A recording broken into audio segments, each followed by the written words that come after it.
Hello, first graders. This is Mrs. Holly, and I have a book for you by Vera B. Williams. It's called Cherries and Cherry Pits. We've done some books by Vera Williams before.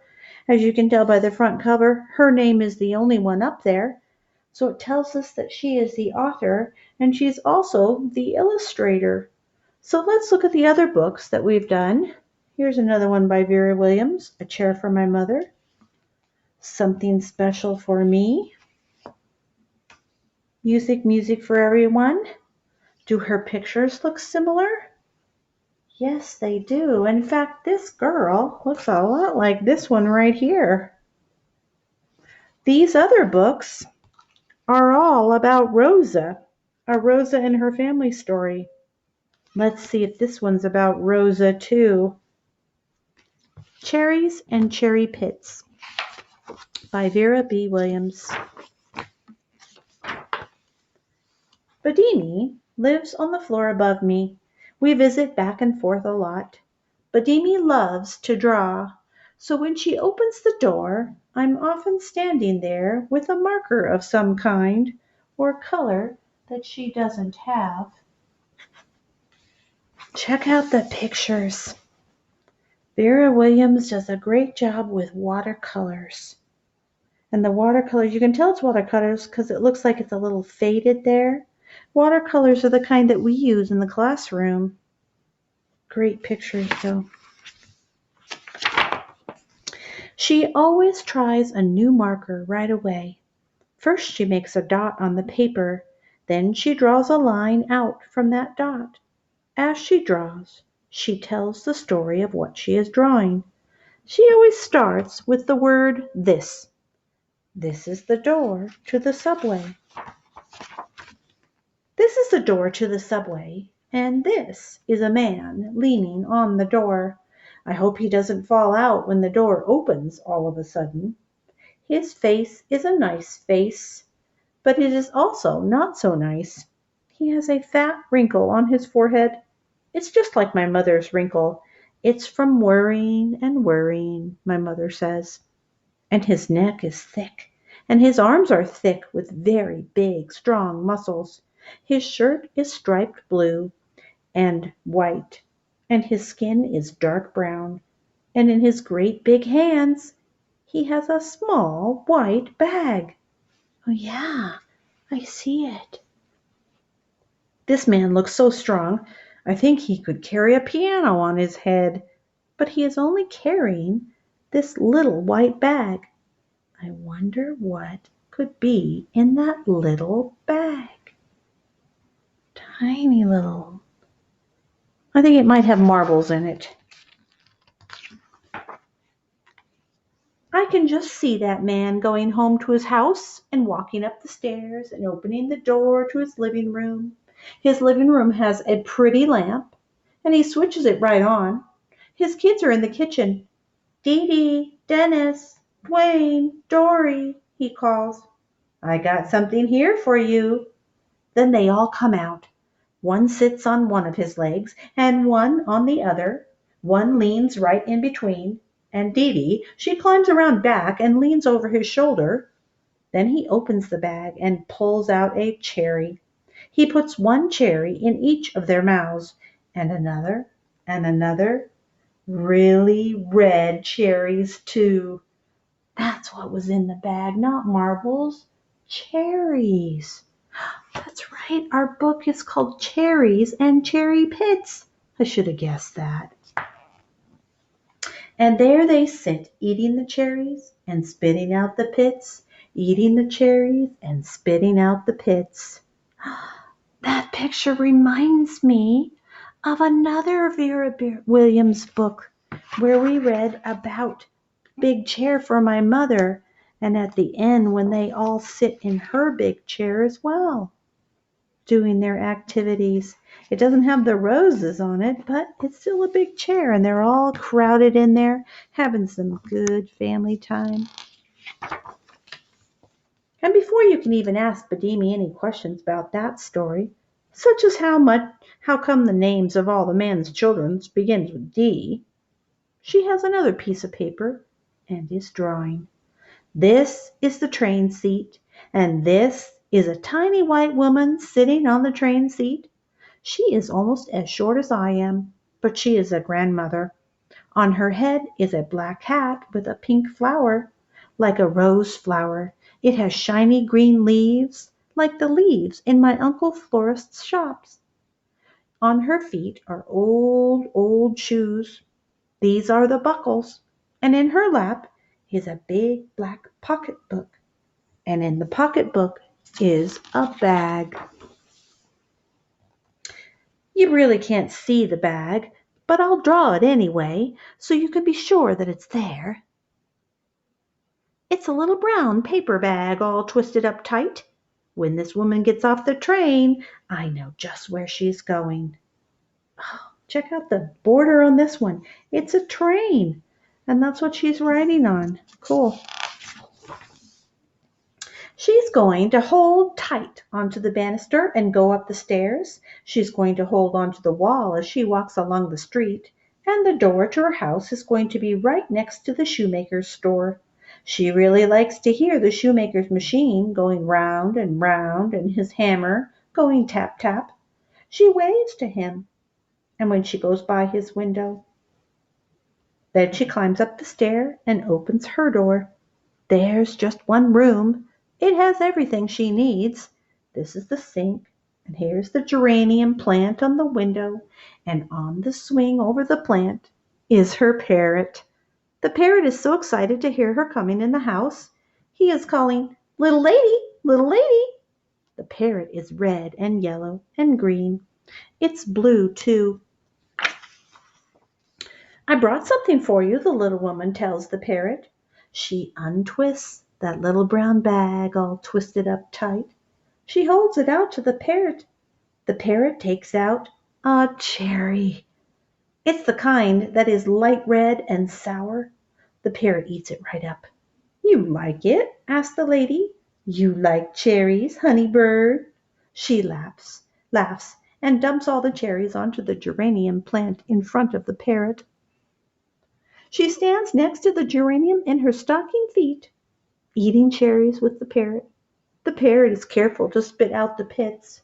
They are both eating cherries and spitting out the pits, eating cherries and spitting out the pits. Just like the last story, huh? And what detail! The geranium plant, her stocking feet. I want to ask Badimi some questions, such as if she's sure the parrot spits out the pits, but she's already remembering a certain shoelace and a shoe. This is a shoelace, and this is a running shoe. Check out how she made the border out of the shoelace. Pretty cool. It's going to be purple and white. And here is another one to match. This is going to be a boy. These are his long, long legs. This boy looks a lot like my brother. He's holding on to the straps in the subway. The train is making him rock back and forth. He's reading the signs my brother loves to read.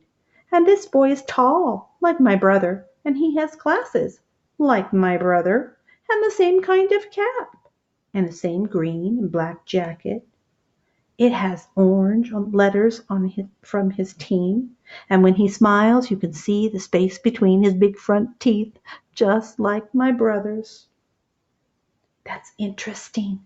She's describing her brother and drawing a picture, and yet this person is in one of her stories.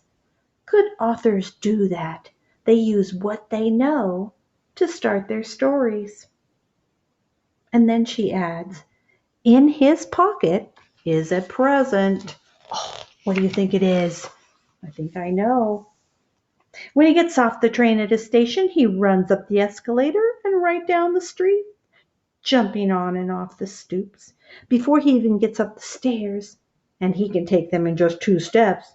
He's hollering to his little sister, "Hey, come on out here. See what I got for you." Before she can even look out the window, he'll be right in front of her, and there in his hand is a cherry. His little sister will grab it and eat it up while he yells, "Don't forget to spit out the pit." Is that a story about you? I ask. No, she says, but this one's going to be about me. And she draws herself in her favorite beret. Here's the beret. It's a special little hat like that, little poochy hat. This is me, and this is my station. I have to walk up the stairs one at a time so the bright sun that is out here in the sky won't make my eyes hurt.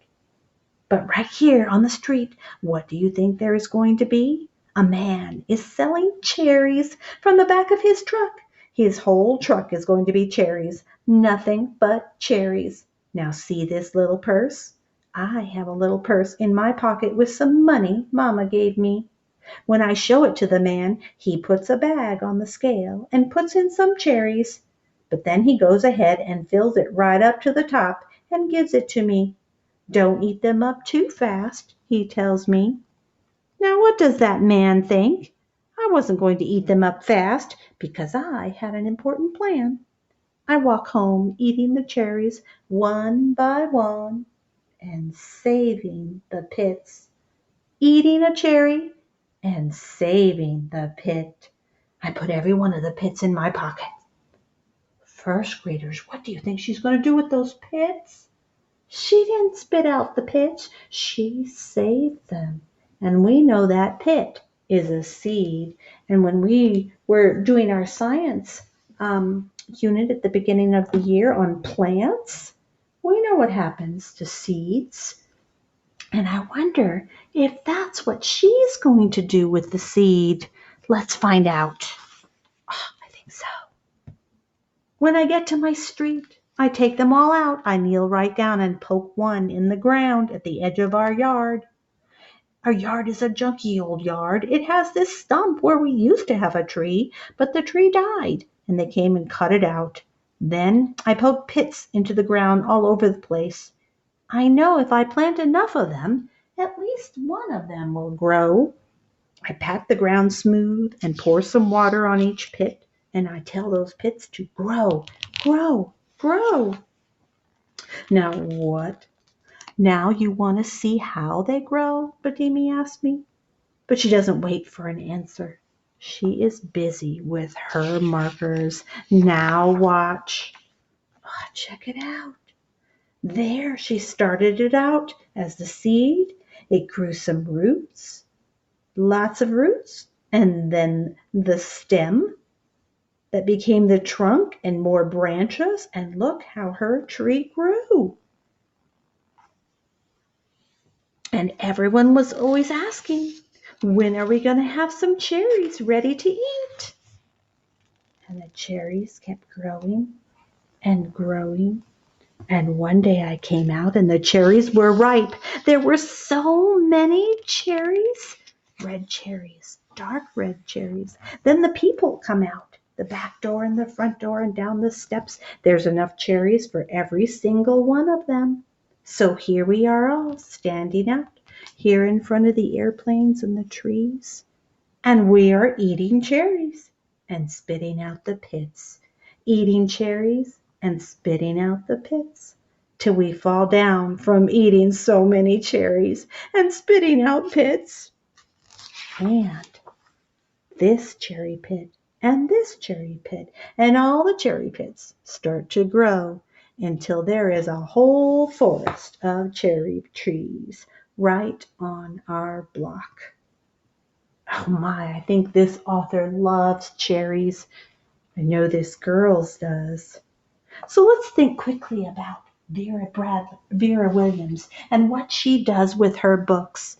If you remember, Bob Graham wrote fiction stories about everyday activities. He wrote about families. His characters had real emotions and real people. And the illustrator uses detail and light to focus attention. Vera Williams did some of the same things. She writes about families. She's also the illustrator, and she uses borders when she is illustrating as well as watercolors. She uses the same characters, and they're often poor, but they have great goals. Vera Bradley is a great author, and I hope when you see